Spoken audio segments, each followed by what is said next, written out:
Hello everybody, CreWizP here, and today I want to show you something I'm super excited about, and I think I'm the first person to come up with something like this, so I just want to show it all to you guys and see if you guys want a tutorial next week on it, or we'll see. Basically, we'll start off with this. This is an oscillating flasher, designed by Jeremy Schaefer, and it's called an oscillating flasher because the center does not rotate all the way around when you use it.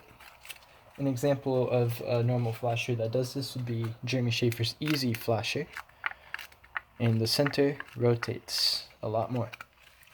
So basically, this whole story is I was trying to make an easier version of Jeremy Schaefer's bowler hat, because it's a little complicated, but it's not too bad.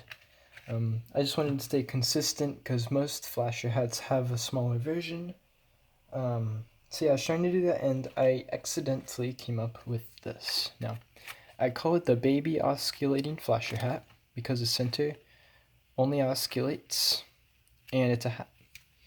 And it's a baby version because that was actually the first one I came up with because I was trying to make the easier version of the bowler hat. So I decided it needed a normal version, like the normal hats, like the bowler hat. So I came up with this. I call it the oscillating flasher hat. Yeah,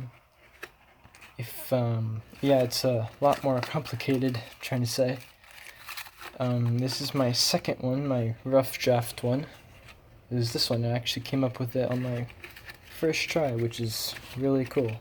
Also, they're accidentally the same color, which is funny. Now, if you guys want a tutorial on these flashers, then let me know down in the comment section, and if you guys want this one, then we'll do this one. If you guys want this one, we'll probably do this one first and then do this one. But I will have a diagram of both of these in the description once I get around to making them. And thank you for watching. Bye.